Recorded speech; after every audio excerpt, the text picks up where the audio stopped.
Hello, all students. You are listening to podcast Botany for NEET by S. Ramakrishna. In this podcast, the next topic, the pteridophyte. The pteridophytes, which are tracheophytic, archegoniatic, embryophytic, first true land plants. In evolutionary point of view, the first plants the possessed vascular tissues which are pteridophyte. So, primitive tracheophytes are pteridophyte. And pteridophyte prefers to grow in cool, damp, shady localities in hilly regions. So it is a xeophyte, shade-loving plant. And these pteridophyte include horsetails and ferns. And pteridophytes which are soil binder, which bind the soil particles together, prevent soil erosion, especially in case of coastal areas. And frequently ornamental. Here the ornamental part it is the leaves. Because of the shapes of leaves, it is ornamental value.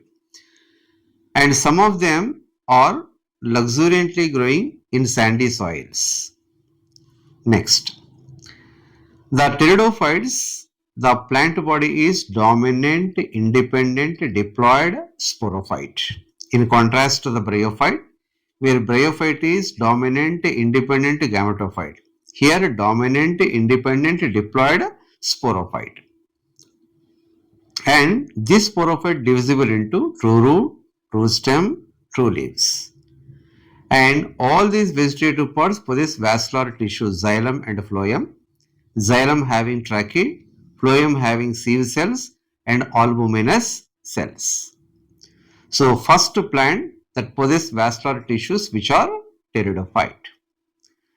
And this sporophyte roots which are adventitious, stem it is herbaceous, leaves microphyllous, small in case of Selaginella, macrophyllous, what we call fronds in case of ferns. Next, the sporophyte formed by zygote. So zygote is the first cell of sporophyte. As the sporophyte is going to bear the spores formed in sporangium.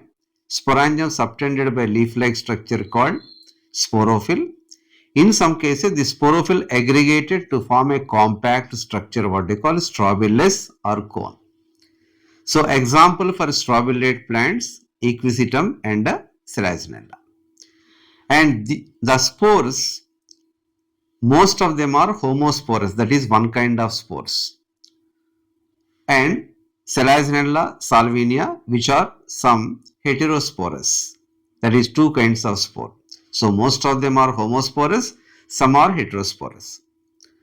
In case of homosporous, one kind of spore. So one kind of spore mother cell, monomorphic meiocytes in case of homosporous plants. These spore germinate and develop into gametophyte. So first cell of the gametophyte is spore. The gametophyte in case of pteridophyte, what we call prothallus. It is a thallus-like. It is dorsiventral, cordate or heart-shaped, small, inconspicuous, multicellular, green, generally photosynthetic. What we call it is the gametophyte prothallus. And this prothallus is attached to soil by unicellular rhizoid. In case of sporophyte, attached to soil by means of adventitious root. In gametophyte, attached to soil by rhizoid. As adventitious roots which are diploid, rhizoid it is haploid. Next, these gametophyte prefer cool, damp, shady places. Restricted environment is required.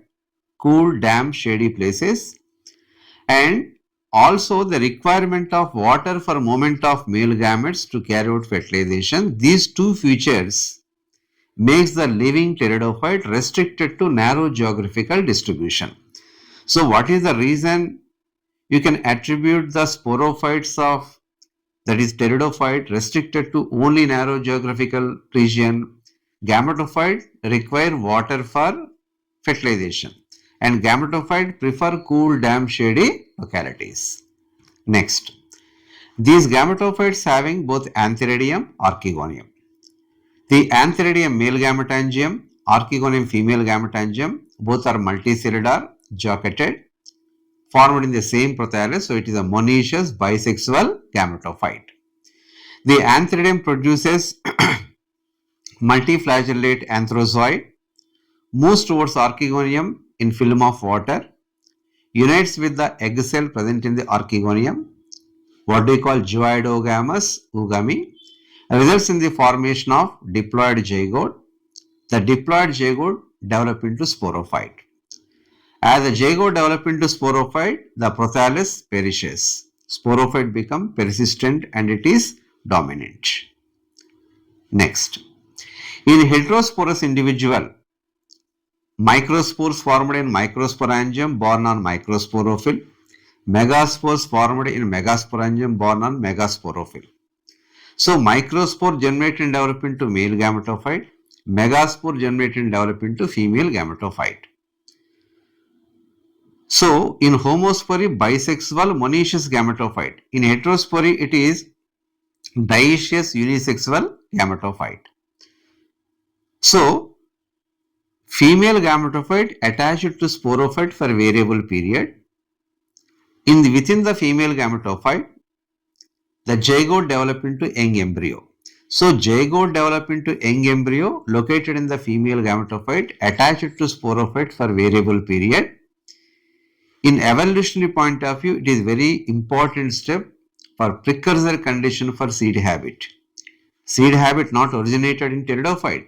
Precursor condition originated in heterosporous pteridophyte. What are the precursor condition? Zygote develop into young embryo. That means further development of embryo occurs on soil after detachment of female gametophyte from the sporophyte. So what is the reason for the development of seed habit in gymnosperms and angiosperm? Female gametophyte attached to sporophyte permanent. Megaspores are retained in the female gametophyte, this is permanent. That's why it able to develop into seed. Due to shortage of these features in case of pteridophyte, it failed to develop into seed. But precursor condition originated in heterosporous pteridophyte, and evolutionary point of view, it is very, very important step. Next, these pteridophyte divide into first Coelopsida, coelotum, primitive pteridophyte, Lycopsida, Lycopodium, Selacinella, Sphenopsida, it is equisetum, what do you call hostile, and Pteropsida, what do you call fans, example Pteris, Dryopteris, and Ediantum. Next, gymnosperm, as a word itself conveying its meaning. Gymna, it is naked, sperma, it is the seed. So naked seeded plants which are gymnosperm. And ovules which are naked before and after fertilization because it is not covered by ovary. Seeds, the product of fertilized ovule which is also naked, not covered by any fruit wall or pericarp. So ovules are naked. Why ovules are naked without ovary? Why seeds are naked without fruit wall? Why fruits which are absent in case of gymnosperm there is no ovary? Why there is no ovary in case of gymnosperm? The carpel or megasporophylls which are directly exposed and with ovule. If carpel is folded, there is a formation of ovary. It encloses ovule. So carpels which are unfolded, so ovules which are naked.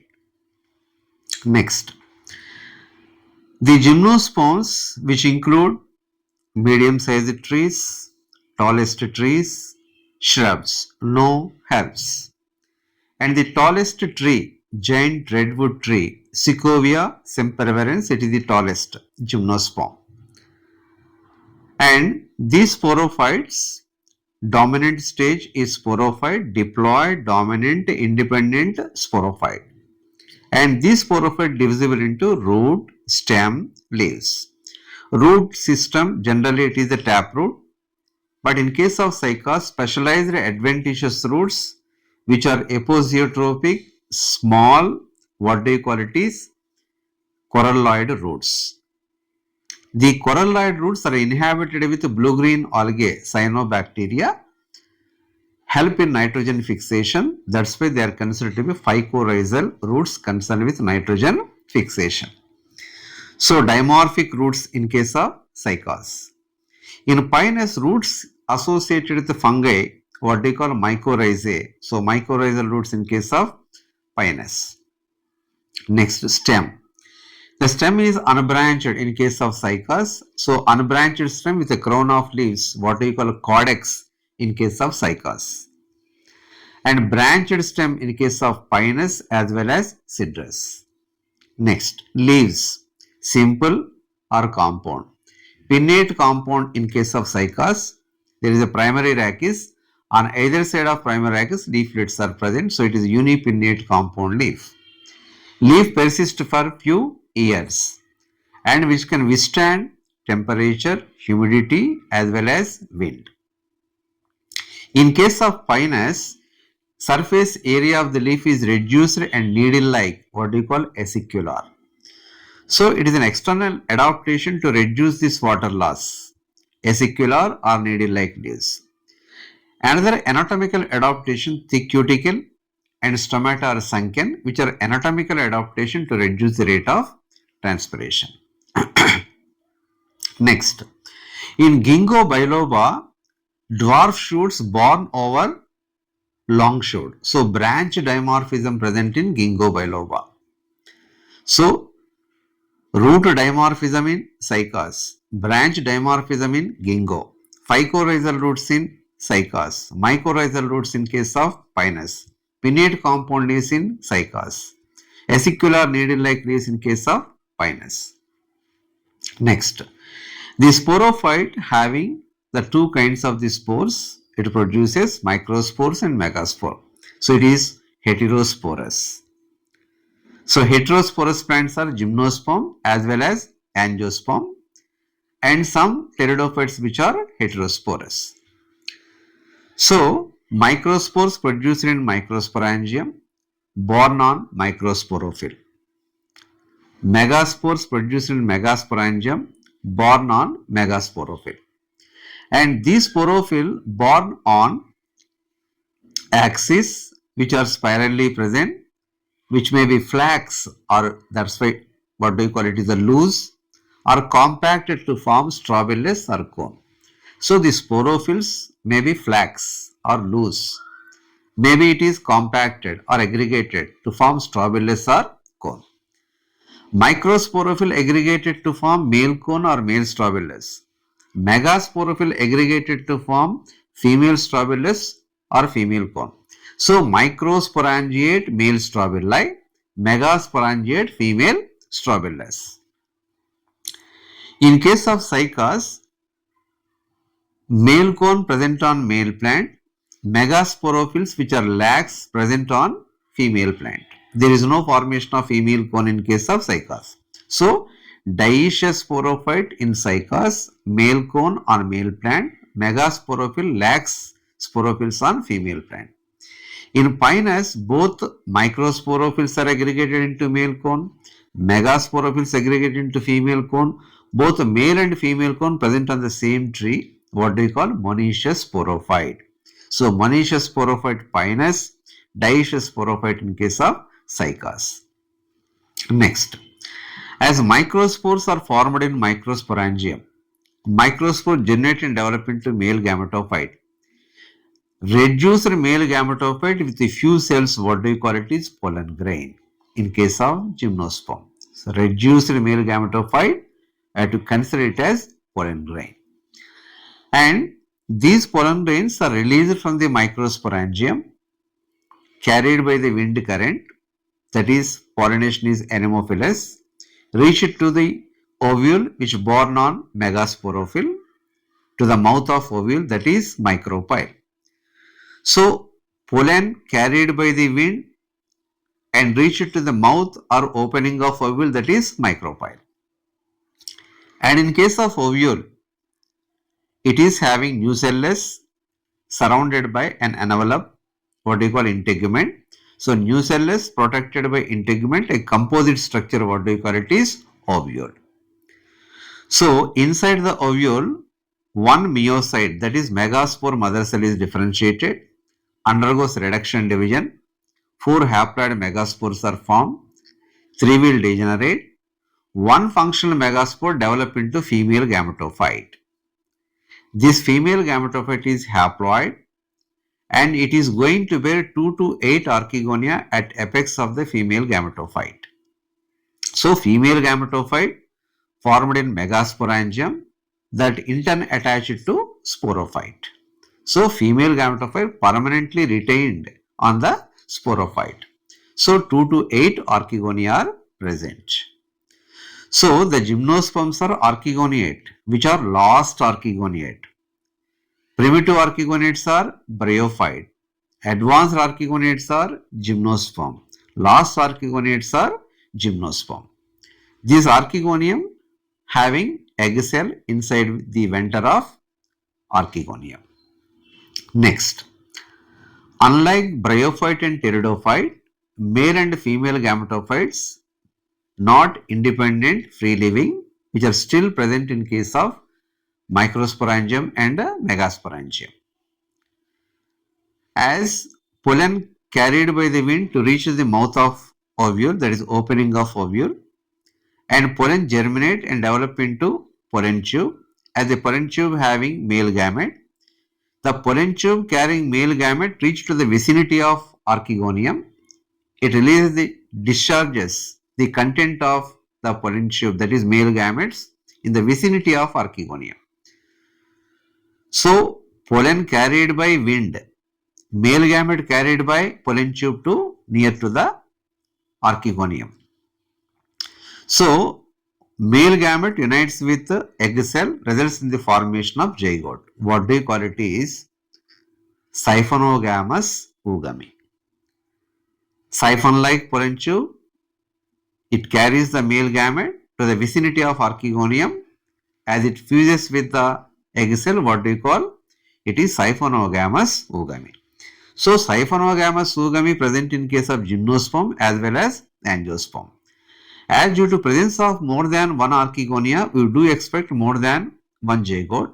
So more than one zygote means more than one embryo. So polyembryony present in case of gymnosperm, that is attributable to presence of more than one archegonia. In case of angiosperm, some varieties of the citrus, many varieties of the citrus and mango, it exhibit polyembryony. That is because of nucellular cell. Here polyembryony because of more than one archegonia. So male and female gametophytes which are retained permanently on the sporophyte. So which is dominant in gymnosperm? Sporophyte is dominant.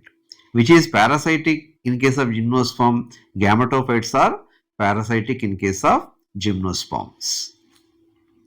Next, angiosperm.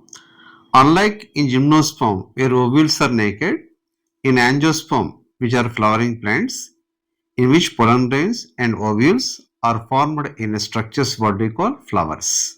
So flowering plants which are angiosperm and ovules which are concealed by ovary. So ovary develop into fruit. So seed bearing plants are both gymnosperms and angiosperm. Seed bearing and fruit bearing plants which are angiosperm. And these angiosperms which ranges from herbs, shrubs, trees. The tall tree, eucalyptus, grows to 100 meters and smallest it is Ulfia, a free floating hydrophytic plant. In angiosperm, dominant plant body is diploid, dominant, independent sporophyte. And this sporophyte divisible into root, stem and leaves. And in case of angiosperms, the flowering plants, the flower, a typical flower having calyx, corolla, androecium and gynoecium. And unexceptionally, the angiosperms are large group of plants. It is distributed in wide variety of habitats. So dominant vegetation that includes the angiosperm. And these angiosperm which include the dicotyledons and monocotyledone. Dicotyledone, monocotyledone, it is differentiated. In case of dicotyledone, two cotyledons are present. reticulate venation in the leaf, and flowers which are tetra or pentamerous. In case of monocotyledon, single cotyledon, parallel venation, trimerous flowers. So we can differentiate the dicot and monocot based on root system.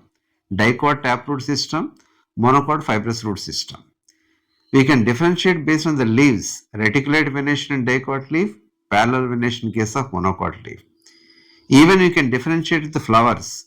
Flowers are tetra and pentamerous. In this, flowers which are trimerous. In case of tetramerous, example brassica, mustard plant. Pentamerous flower, in case of example datura. In case of monocot, it is trimerous. So, the male reproductive part is andrecium, consists of stamen. Female reproductive part is gynoecium, consists of the carpel having ovary, style and stigma. Generally, the anther is dithecous, bilobed, having 2-4 microsporangia, which matures into 4 pollen sacs. In each pollen sac, microspore mother cell or pollen mother cell undergo reduction division and form haploid microspores or pollen grains. The pollen grain, after its release, it is dispersed by wind, water, animals. In case of gymnosperm, only anemophily, wind pollination. In angiosperm, wind pollination, that is anemophily, for water pollination, hydrophily, as well as zoophily by means of animals. Next. And in case of the gynoecium, the ovary and ovule having a mass of diploid tissue to the nucellus, one of the cell nucellus megaspore mother cell, reduction division 4 megaspore, one become functional, develop into female gametophyte. In paternal side, the male gametophyte include pollen tube with 2 male gamete. So it is having 3 cells, 1 vegetative cell, 2 male gamete. In case of the female gametophyte, it is having embryo sac, 7 cells, 8 nuclei. What are the 7 cells in egg apparatus? Include egg cell to synergy, antipodal cells, otherwise 3 vegetative cells and 1 central cell. You can find number of questions with regard to male and female gametophyte. What is the ratio of cells of male gametophyte of angiosperm and female gametophyte of angiosperm? 3:7. What is the ratio of male gametes to female gametes in case of angiosperm? It is the 2:1. 2 male gamete, 1 female gamete. What is the ratio of vegetative cells of male gametophyte, vegetative cells of female gametophyte? In this vegetative cell, 1 vegetative cell, in these 3 antipodals, like this. 1 male gamete unites with egg cell, results in the formation of zygote, what we call syngamy. Other male gamete unites with 2 polar nuclei or secondary nucleus, results in the formation of primary endosperm nucleus. As 2 types of fertilization occur in the ovule, what we call double fertilization. So double fertilization is unique to angiosperm. It results in endospermic seed.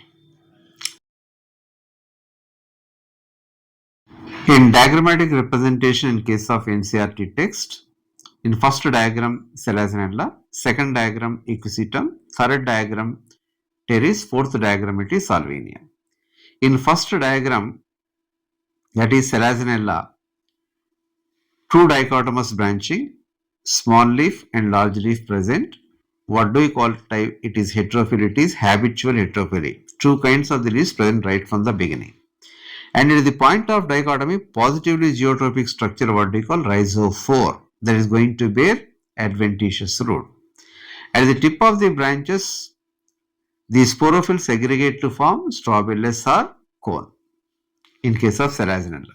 Second diagram, Equisetum, that belongs to Spinopsida, what we call horsetail. The axis bearing what? The whorl of branches. At nodes, it is having nodes and internode. So nodes, the internodes which are jointed because of presence of the nodes. And at the tip of the main axis, the sporophyll segregate to form strobilus. So jointed stem with nodes and internode, followed of branches, apex it is strobilus, and at base it is having horizontal stem, what we call rhizome stem, having adventitious roots. Third diagram it is pteris. The leaves what we call fronds. The sporanga bearing fronds what we call it is sporophylls in case of pteris. Fourth diagram Salvinia. A free floating heterosporous pteridophyte is Salvinia. Here three kinds of leaves. The submerged leaves which are dissected, which compensate the absence of the root for absorption of water and mineral, and other kind of leaves helps for floating, other kind of leaf perform photosynthesis. So first leaf can be regarded as photosynthesis, second leaf for floating, third leaf for absorption of water and mineral. What type of heterophyly in case of Salvinia? It is environmental heterophyly. It is not a salvia, it is Salvinia. It is a non-flowering plant, free floating plant, heterosporous pteridophyte.